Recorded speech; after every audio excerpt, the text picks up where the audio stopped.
So hi, my name is Erica and I live in New Jersey. I'm a psychotherapist and 10 years ago I had a near-death experience. So in September of 2015, I was 22 years old and I decided to go on a hike on the Palisades Cliffs. So there are these big cliffs along the Hudson River, which divides New York and New Jersey.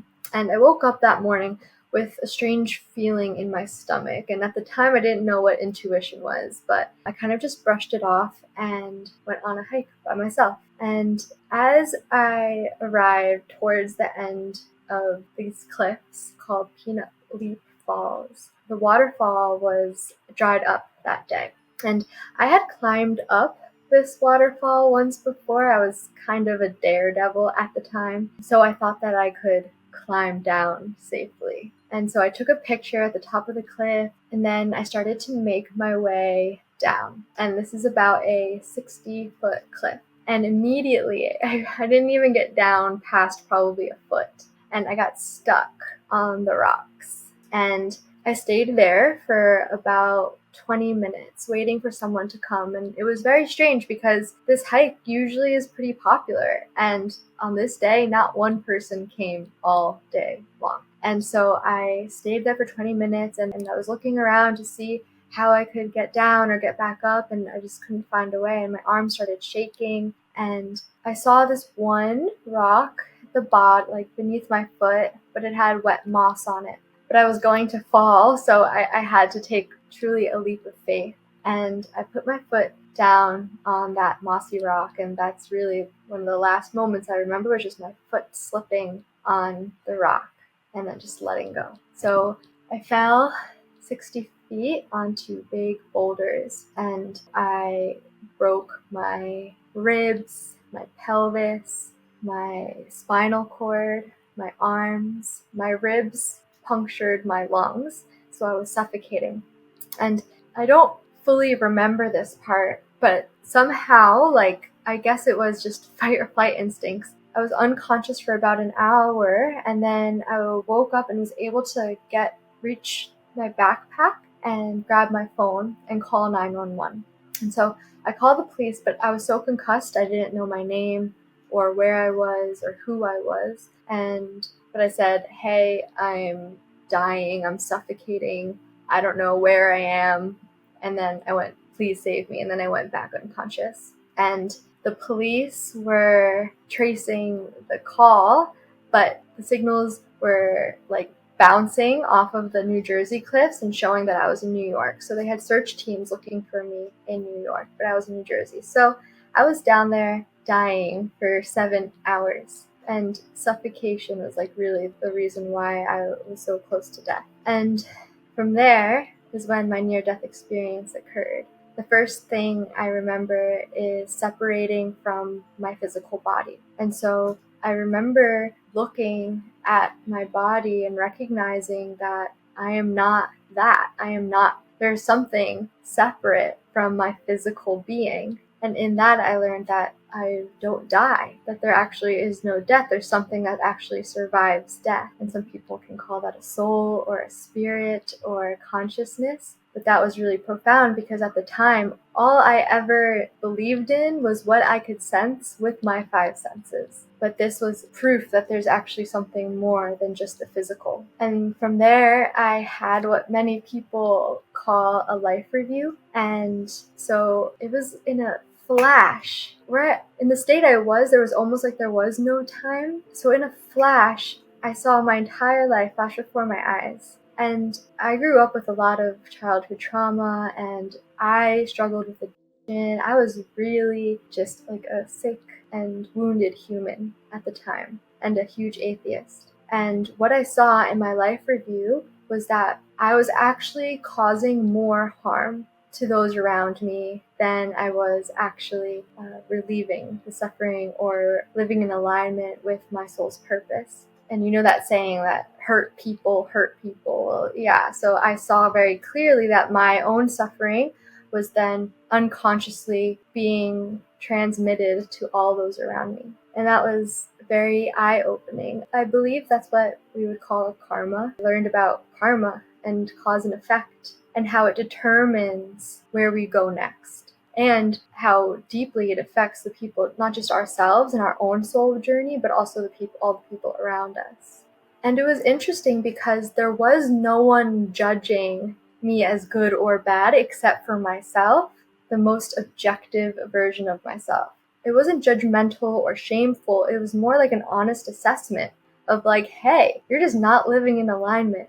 And yeah, so that was hard to see, but also really important, and has really created a huge heart expansion in me, like deep compassion for the suffering in the world, but also a deep understanding of what our true purpose is here, around how like Earth is actually a school, and karma, or what I learned as these like lessons or these decisions and every action, is here to teach us so that we're living more in alignment with our soul's purpose, eventually to fully embody love.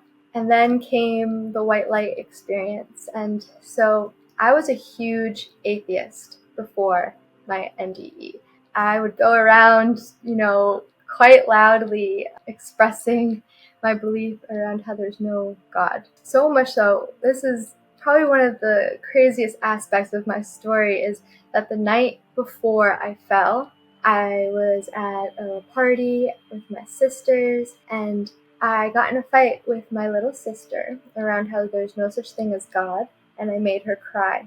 And then the next morning, I go on a hike, and it's not that I believed in God, it's that I experienced what many people would call God. So, and that was my experience with the white light, which some people would call God, or maybe just ultimate consciousness or the spirit. But it taught me about how it is everything.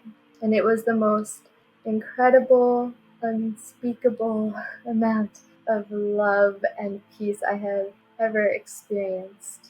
There's like no words to describe that state. And the wisdom that came from being in that energy was tremendous as well. I learned that it makes up everything on the whole planet, that every single cell, every atom in matter is created by this one energy, and that we're actually all just one thing. We are all fully connected. And because we are all one, there actually is no separation and no death. And yeah, so that was really profound as well. So I was down there for 7 hours, and there was a firefighter who was listening in on the phone call, but he was off duty. And he had an intuition, just a gut instinct, that he knew where I was. And so he did the couple-mile hike, and he found me. But what was really cool about this experience is that when I was in the white light, it's hard to discern between, again, there was no separation. So it wasn't like something else or somebody else was telling me I have to come back, or it wasn't like it was just me. It was both. Like it was a united decision that like, okay, my soul's journey here is not complete, and that my many lives in the past have accumulated to create this karma specifically for this near-death experience in order to wake me up so that I could wake others up. I made the decision and was told at the same time to come back into my body. And I did that quite easily. There was no real resistance to that, actually. At the moment that I came back in my body, I took a breath, and in that moment I opened my eyes, and the firefighter's little head popped over the cliff, and he yelled down my name, Erica, at the exact moment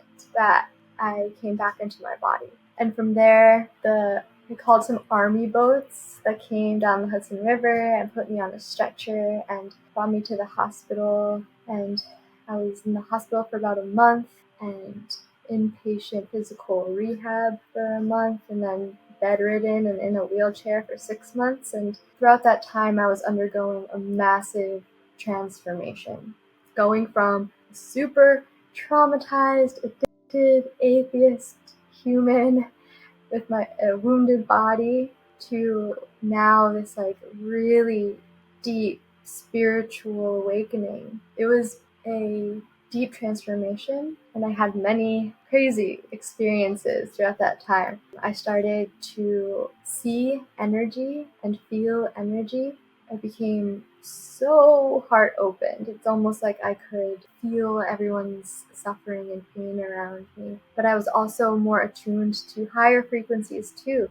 I remember being bedridden in my bedroom, and sometimes all of a sudden my fan would start moving without anybody turning on the light, the electricity, and curtains would start moving back and forth, and it was very obvious. And there's no wind, and it was very obvious that there was just beings with me, or energies.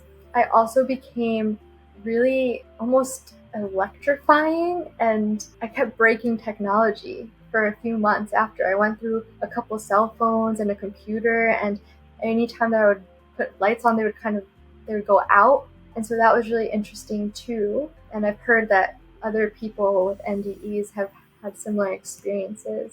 But ultimately, the most important transformation was the one that led me to service.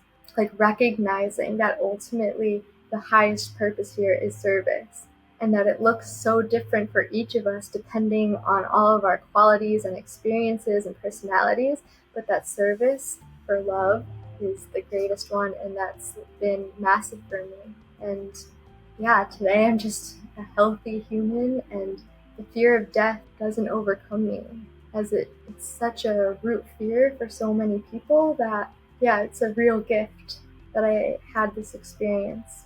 And it was interesting because during that 6 months, I had to come to terms with the fact that Erica was going to die, that my personality, this body, will no longer exist, which is really hard to accept because, I have so many attachments to myself and to the people around me. But to accept that there is actually something much deeper that does survive death, and that is ultimately connected to everyone ever been in our life, is the ultimate peace. So that's my story.